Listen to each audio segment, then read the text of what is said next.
আসসালামু আলাইকুম। আশা করছি সবাই অনেক ভালো আছেন।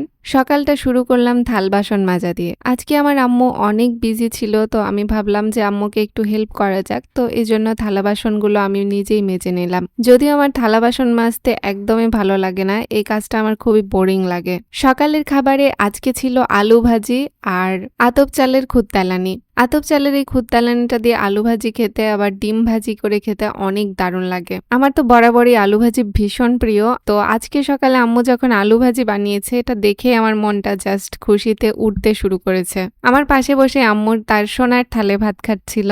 যাই হোক, আলহামদুলিল্লাহ সকালের খাবার তো শেষ করলাম। তারপরে চলে আসলাম আমাদের বাগানে। বাগানের এদিকের কাজ তো অলমোস্ট 90% ডান। এখন এই আবর্জনাগুলো পোড়াবো, এজন্য সবগুলো আবর্জনা এক করে এখানে আগুন লাগিয়ে দিলাম। আবর্জনা বলতে এখানে শুধু পাতাই ছিল, গাছের পাতা ছিল জন্য একটু বেশি আগুন ধরেছিল, আর কিছু নেট ছিল, তার ছিল, এই আর কি। সামনে শীত আসছে, এজন্য এই বাগানটা পরিষ্কার করলাম। আর দেখতেও ঠিক একটা ভালো লাগে না যখন ঘাস টাস থাকে, একদম কেমন জানি একটা লাগে। তো এই জন্য আমি ভাবলাম যে এগুলো পরিষ্কার করতে হবে। ডান পাশটাতে খোয়া আছে, এই খোয়ার জন্য ওই পাশটা পরিষ্কার করতে পারিনি। তো যাই হোক, আলহামদুলিল্লাহ আস্তে আস্তে সবই পরিষ্কার করে নিব।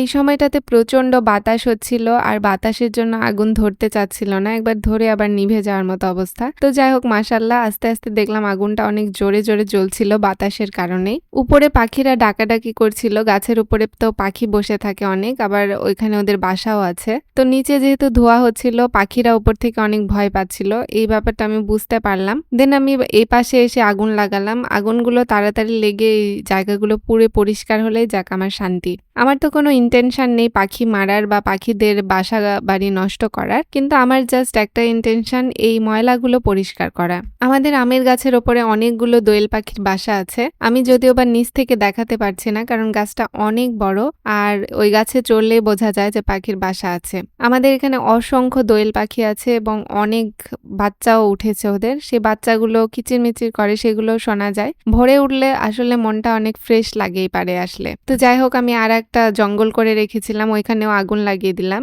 এগুলো সব শুধুমাত্র আমের পাতা আর কিছু খড়ি, লাঠি, শিনট এই টাইপের জিনিস আছে। নিচে একটু মাটি ছিল জন্য আগুন ধরতে একটু অসুবিধা হচ্ছিল, কিন্তু পাতাগুলো যেহেতু খুব শুকনো হয়ে গেছে 2 দিন রোদে, বৃষ্টি তো হয়নি, রোদের কারণে পাতাগুলো শুকিয়ে গেছিল, এজন্য আগুন ধরাতে ভালো হয়েছে। মাশাআল্লাহ এই পাশটাতেও পোড়ালাম, আর ওই পাশে তো আগুন জ্বলছে। এরই মধ্যে আব্বু দুপুরের বাজার নিয়ে আসলো। বাজারে আজকে ছিল কলমি শাক, অ্যাঙ্কর ডাল আর কিছু কোল্লা। আমি আমার ছোট ভাই কোল্লা খাই না, শুধু আব্বু আম্মুর জন্য, এজন্য অল্প একটু কোল্লা এনেছে।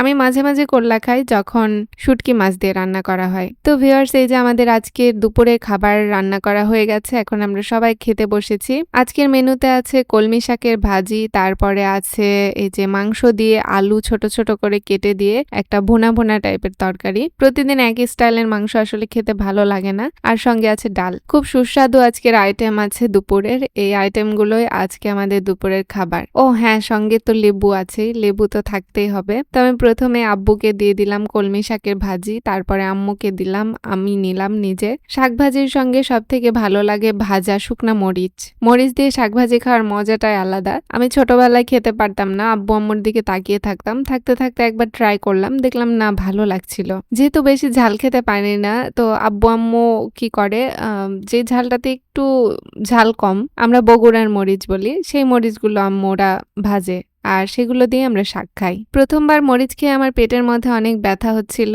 যেহেতু ঝাল খেতে পারতাম না। তো তারপর থেকে আসলে অল্প করে নেই, জাস্ট একটু গন্ধের জন্য। আজকে সারাদিন এতটা গরম পড়েছিল, দুপুরেও ভীষণ গরম ছিল, খেয়ে পরে কোনোভাবেই শান্তি পাচ্ছিলাম না, শুধু কেমন জানি হচ্ছিল গরমে। অতিরিক্ত গরম পড়লে আসলে খাওয়া দাওয়া কোনোটাই ভালো লাগে না, শুধু মনে হয় যে কোথায় গেলে শান্তি পাবো, কোথায় একটু ঠান্ডা পাবো। যাদের বাসায় এসি আছে তাদের তো অন্য কথা, কিন্তু আমাদের বাসায় যেহেতু এসি নেই, তো আমাদের কষ্টটা অন্যরকম। এদিকে দেখেন আমার আম্মু শুকনা মরিচ দিয়ে শাকভাজি খাচ্ছে। ভিউয়ার্স, এতক্ষণ আপনারা যারা কষ্ট করে আমার এই ব্লগটা দেখলেন, তাদের সবাইকে জানাচ্ছি ধন্যবাদ। দেখা হচ্ছে নেক্সট কোনো ব্লগে। আল্লাহ হাফেজ।